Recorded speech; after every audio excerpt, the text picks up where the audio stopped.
Bismillahirrahmanirrahim. Assalamualaikum warahmatullahi wabarakatuh. Alhamdulillah, sidang Dewan Negeri Pahang berlangsung minggu ini daripada 4 hari bulan dan berakhir hari Jumaat ini. Pada hari pertama iaitu hari Isnin, Yang Berhormat Menteri Besar Pahang telah membentangkan rang undang-undang perbekalan ataupun bajet untuk tahun 2024 Negeri Pahang.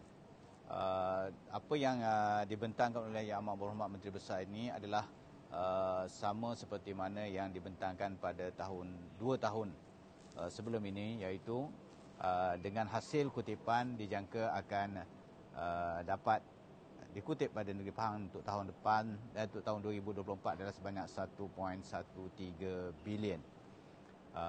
Hampir sama seperti mana 2 tahun sebelum ini. Maknanya kerajaan negeri Pahang berjaya mengekalkan kutipan hasil sebanyak 1 bilion ke atas.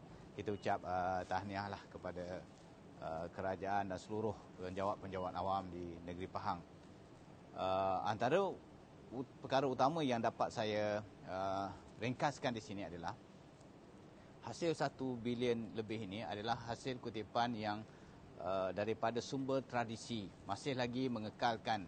Sumber utama adalah sumber hasil cukai yang memberikan sumbangan sebanyak 45%. Daripada keseluruhan jumlah 500 juta itu adalah daripada sumber hasil cukai. Diikutilah hasil bukan cukai lebih kurang 29% dan baki dia 15% ataupun 16% adalah daripada terimaan bukan hasil. Jadi kadar yang diberikan 45% itu adalah sama seperti mana kutipan dan hasil sebelum ini. Kita mengharapkan ada sedikit lonjakan daripada hasil yang bukan daripada hasil tradisi, terutama sekali apabila kita hari ini mendapati bahawa ada sumber baru di negeri Pahang, iaitu nadir bumi, rare earth, yang tidak disentuh langsung di dalam belanjawan ini. Sama ada kerajaan negeri akan menggunakan peluang yang ada, reserve yang ada, yang dikatakan mengikut sumber reserve rare earth di Pahang ini juga ada besar, bernilai bilion ringgit, tapi tidak dimasukkan di dalam belanjawan kali ini. Kita menjangkakan dia akan memberikan peningkatan yang besar, tapi tidak dimasukkan. Itu yang pertama, maknanya kita masih lagi bergantung kepada hasil yang lama.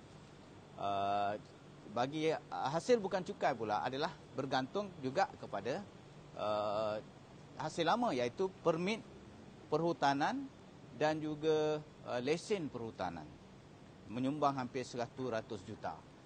Permit cukai tanah, premium tanah, dan juga bayaran tukar syarat tanah dan sebagainya menyumbang juga hampir 100 juta. Jadi maknanya kita masih lagi mengekalkan kutipan hasil dan bergantung kepada hasil yang sama sepanjang tahun. Tidak ada usaha baru. Itu yang dapat saya ringkaskan. Perbelanjaan pengurusan hampir sama seperti mana sebelum ini, dan mencatatkan belanjawan surplus sebanyak 12 juta untuk negeri Pahang 2024. Dan apa yang saya bangkitkan di dalam Dewan dalam perbahasan rang undang-undang perbekalan ini atau bajet ini adalah bagaimana kita nak mempertingkatkan keupayaan negeri Pahang memacu ekonomi berasaskan kepada sektor pertanian dan keterjaminan makanan, yang mana kerajaan negeri bagi saya tidak memberikan peruntukan yang sewajarnya kepada sektor pertanian dan keterjaminan makanan, sedangkan negeri Pahang ada banyak advantage kerana kita ada tanah yang luas. Statistik pertanian juga menunjukkan bahawa kita ada tanah terbiar yang luas berbandingkan negeri lain. Namun produktiviti kita terhadap pertanian masih lagi rendah berbanding dengan negeri-negeri lain. Padi contohnya, keluaran kita, negeri Pahang, kita hanya menghasilkan 2.8 metrik tan 1 hektar. Bandingkan negeri-negeri lain, kita paling rendah. Pahang paling rendah. Negeri Perak 3.3 metrik tan 1 hektar, Terengganu 3.8,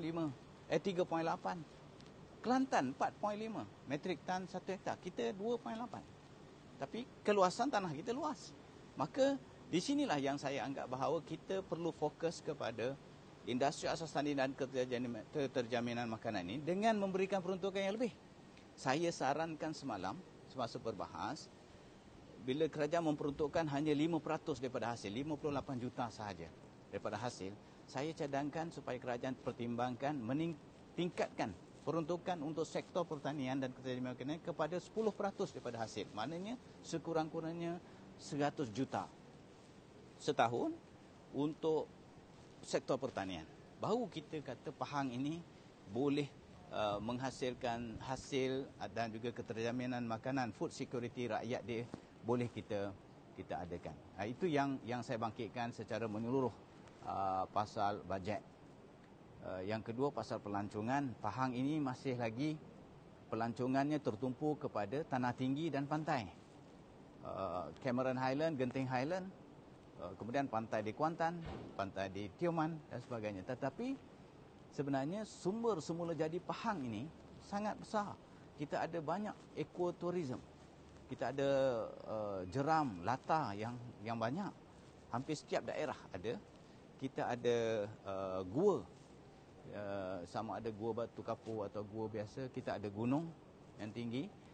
Kita ada juga pelancongan adventure atau berbentuk lasak.